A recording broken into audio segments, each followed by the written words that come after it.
Okay, what's next? So, this time class, pag-aaralan naman natin ito na yung last na part ng discussion natin sa ating module 7. So, pag-uusapan naman natin ang regression analysis. Ano bang regression analysis? So, after a relationship between paired data, which are referred to as a bivariate data has been discovered, one can model the relationship with an equation. So, dito papasok ang regression analysis natin. Isang method para ma-determine natin yung linear relationship for bivariate data ay tinatawag natin na linear regression. Iba yung linear correlation sa linear regression, okay? Dito sa linear regression, ina-assume natin na yung change ng ating independent variable will lead us directly to a change in y-dependent variable natin. So, sometimes, we are interested dun sa pag-predict ng value ng y natin from the value of y. So, generally, it is not a logical to believe that yung y natin or yung dependent variable natin ay siya yung nagkukos ng ating independent variable or yung ating x. So, by convention, we plot the independent variable along the horizontal axis or the x-axis, and yung dependent variable naman natin pinaplot naman natin dun sa ating vertical axis or y-axis. So, ganun pa rin, no? So, ang simple linear regression ay similar to correlation. In the sense na yung purpose ng ating simple linear regression is to measure kung ano ba yung extent doon sa linear relationship between doon sa ating dalawang variable na pinag-aaralan sa ating research study. So, in particular, yung purpose ng linear regression is to predict naman yung value. Okay? Take note of this. The purpose of linear regression is to predict the value of the dependent variable based upon the values of one or more independent variables. So, yung relationship is summarized by a regression equation consisting, so mag-create tayo ng regression equation later, consisting of a slope and an intercept. This time, maghahanap tayo ng slope and intercept. The slope represents the amount the dependent variable increases or decreases, with unit increase or decrease doon sa ating independent variable, and yung intercept indicates naman yung ating values of doon sa ating dependent variable kung yung ating independent variable ay magte-takes ba ng value ng 0. So, dito sa ating regression analysis class, gagamit tayo ng least squares regression line na tinatawag. Ano ba itong least square regression? Ito rin ay tinatawag natin na least squares line. So, by convention, ginagamit natin ang symbol na y, parang may arrow dun sa taas niya, at pinopronounce natin yan as y hat in place of y in the equation of a least square line. So, this also helps us differentiate yung lines ng ating y values from the y values of the given ordered pairs. So meron tayong tatlong gagamitin na formula para meron tayong tatlong gagamitin na formula. Pero ang pinaka-main na formula natin dito, class, ay itong y hat is equal to ax plus b. Pero kasi before natin to magamit, ito na yung pinaka-final na gagamitin natin. Ang first step natin later on is kunin muna natin ang letter A natin, step 1, and then tsaka natin kukunin ang ating letter B. Tsaka tayo magla-last step sa ating least squares regression line na formula. Okay? Step 1 is to get A. Step 2 is to get B. Step 3, and then yun yung y hat na natin. Okay? Wherein, ang x bar natin, it represents the mean of the x values. And yung y bar natin, it represents the mean of the y values. Okay? So, mag-example na rin tayo agad-agad. So, find the equation of the least squares line for the ordered pairs in the table below. So, this is our table. We have x and y. And kung ipa-plot natin ito gamit ang scatter plot, ganito ang kanyang kalalabasan. Makikita pa rin natin na ang kanyang trend ay papataas. So there is a positive trend, pataas yung kanyang scatter plot. So para mas madetalye tayo sa ating discussion, gamitan natin ng ating formula. Okay, so in finding the equation of the least squares line for the ordered pairs in the table, kailangan nating magdagdag ng another 2 columns at ilagay natin dyan ang ating x squared and then hahanapin natin ang x, y. Okay, dalawa lang idadagdag natin dito sa linear sa regression analysis natin or sa linear sa pagkuha ng least squares line natin. So, x squared, kumpletuhin muna natin bago tayo proceed sa formula natin. X squared, wag na tayong magpaligoy-ligoy. Paano? X squared ay dito sa ating first column. I-squared lang natin isa-isa itong mga ito para makuha natin ang x squared. So, 2.5 squared is 6.25. 3 squared is 9, of course, pero lagyan na lang natin ng lagyan natin ng dalawang 00 kasi may mga decimals yung iba. And then 3.3 squared is 10.89. 3.5 squared is 12.25. 3.8 squared, or sa mga hindi nakakaintindi ng squared dyan, 3.8 times 3.8, i-times mo lang yung sarili niya, sa sarili niya, para makuha mo yung x squared. 3.8 squared is 14.44. 4 squared is, of course, 16, pero lagyan natin ng dalawang 00. 4.2 squared is 17.64, and then 4.5 squared is 20.25. Okay, kompleto na. Proceed tayo sa ating x and y. So, simply, dito naman, i-multiply lang natin ang first column tsaka second column natin. Okay, so 2.5 times 3.4 will give us 8.50.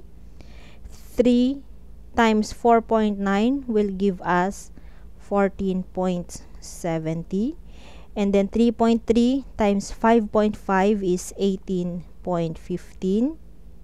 3.5 times 6.6 is 23.10, and then 3.8 times 7 is 26.60, and then 4 times 7.7 is 30.80, and then 4.2 times 8.3 is 34.86, and last but not the least, 4.5 times 8.7 is 39.15. Ayan, kompleto na yung ating table for x squared and x and y. This time, kunin ulit natin yung summation ng bawat column natin, okay? So, if we get the summation of x, itong first column natin, kapag in plus tayo amin daytoy, ang magkukuha nating sagot ay 28.8. And then, ang sa ating summation of y, i-add ulit natin lahat ng itong katapat ng y column natin, ang makukuha nating sagot ay 52.1. Summation of x squared natin, ulitin ko, i-add lang natin ulit itong lahat, makukuha nating sagot ay 106.72. And then, total din natin itong column natin ng x and y. Summation of x and y will give us 195.86. Okay, ito yung mga importanteng makuha natin para ma-solve natin yung ating letter A, which is yung ating first step na gagamiting formula. So, ang n natin ulit dito, class, ang n natin is, bilangin mo lang kung ilan yung row. So, 1, 2, 3, 4, 5, 6, 7, 8. So, ang total number natin ay 8. Meron tayong 8, na data. So, yun yung n natin. So, meron na tayo, kompleto na tayo ng table, kompleto na rin tayo ng summation. Gamitin na natin ang first step na formula natin, which is ito.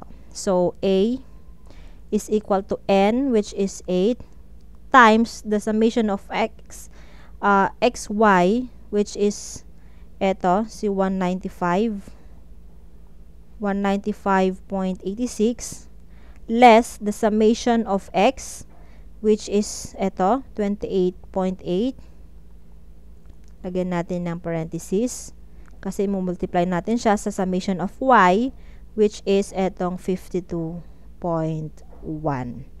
All over n, which is 8 pa rin, times the summation of x squared. Ang x squared natin ay 106.72, less, ito na naman tayo nakalabas ang ating squared, okay, sa parenthesis. Kaya ang lalagay lang natin dito ay ang ating summation of x, which is 28.8, parenthesis, tapos lagay mo doon yung squared. Okay, so sa matotal, pag kinompute natin ito sa ating calculator class, para madali, palabot na yung laptop. So, pag kinompute natin yan, ang makukuha nating sagot ay 2.7303. So, yan pa lang yung first step natin. So, meron na tayong letter A. Okay? Next step. Ayan na yung A natin. Next step is yung letter B naman natin na hanapin natin. But, this time, ang kailangan natin ay yung mean ng ating x at saka mean ng ating y. Okay? Para makuha natin. So, unahin natin si mean ng ating x, which is eto. Ano ba yung mean ng ating first column? X. So, di ba yung formula natin is summation of x all over n. So, summation of x natin ay simply 28.8 divided by ano ang n natin kanina ulit is, sulat ko na lang ulit, 1, 2, 3, 4, 5, 6, 7, and 8. So, ang n natin ay 8. So, 28.8 divided by 8 will give us 3.6. So, eto yung x bar natin. Ngayon, sa y naman tayo, y bar. Okay, so eto namang y, eto naman ang kukunin natin ang mean. No? So, summation of y divided by n. Ang summation of y natin ay 52.1 all over 8 pa rin. 52.1 divided by 8 will give us 6.5125. So, yan naman ang y bar natin. Okay? So, meron na tayong, ito ay ang ating x bar. Ito naman ang ating y bar. So, pwede na nating ilagay doon sa ating formula, doon sa ating second step na formula. So, B, ang B natin is equal to y bar. Ang y bar natin ay 6.5125 minus ang A natin ay yung nakuha natin kanina sa first step natin. So, that is 2.7303 times yung x bar natin, which is 3.6. Okay? So, matotal, kapag kinompute natin yan sa ating calculator class, ang makukuha nating sagot ay negative 3.3165 and 8. So, meron na tayong letter A and letter B. Yan. Ang A natin ay 2.7303. Ang B natin ay negative 3.3165 and 8. So, for our last step, gagamitin na natin yung ating, tawag natin dyan, ang ating least squares regression line, which is y hat is equal to ax plus b. No? So,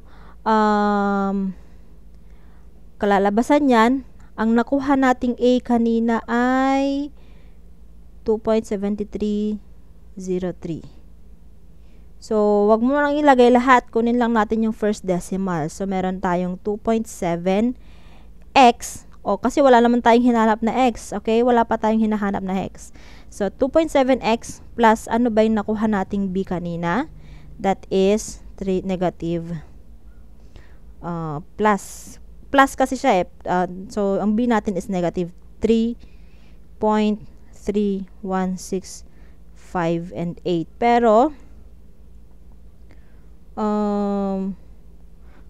wag mo na lang din tawag dito, wag mo na lang din kunin yung kabuuan ng kunin mo na lang din yung first na natin, first decimal natin. So ayan, so i-simplify natin kasi negative nga yung B natin. So meron tayong 2.7x, since positive and negative, magiging negative na lang yan, no? 3.3. Therefore, this is now our least square line, the least square line equation. Okay, is eto na. Alright. And nagagamitin natin. So, kapag just in case na naghanap ka ng, let's say, nagbigay ng value ng x, is, let's say, if, sige, basta ganyan. Ito na yung equation natin. Pero pag meron pang kasunod na tanong doon sa problem, tapos naglagay siya, what if x, the value of x is equal to 30? Let's say 30. So, isa-substitute mo lang yung 30 dito sa nakuha, dito sa x mo. Dito sa x. Palitan mo lang si x ng 30, then isolve mo para makuha mo yung hinahanap talaga na problem. Okay? So, I hope you understand. It's time for you to do your own activity. So the direction is, you are going to solve the following in a yellow pad paper again, of course. An exercise instruction remembers that the data given in the following table, which shows the recommended maximum exercise heart rates of 4 individuals of given ages. So we have age, ito yung X ninyo, first column. And then chemistry, ito na ulit yung Y ninyo. Okay, second column. So, are going to find the equation. And then, pag nakuha nyo yung equation, gaya dito sa ating nakuha dito, ito yung equation na tinatawag, ha? Kunin mo muna yung equation, and then, dun sa letter B, use the equation to predict the maximum exercise heart rate for a person who is 50. So, etong 50 ngayon, so yung 50 isa-substitute mo lang siya later on dun sa x para makuha mo yung pangalawang tanong doon sa activity ninyo. Okay? So ulitin ko lang, una yung letter A, kunin mo muna yung equation which is ganito ang kalalabasan, and then dito sa letter B, substitute nyo lang si 50 no kwan doon sa x na nakuha ninyo na equation. Okay? So, para makuha nyo yung, para ma-predict, nagpre-predict kasi tayo dito sa linear regression para ma-predict natin yung maximum exercise heart rate for a person who is 50. Okay, so, that's the end of our discussion at part 3 ng ating module 7. I hope you understand the discussion. Thank you for listening.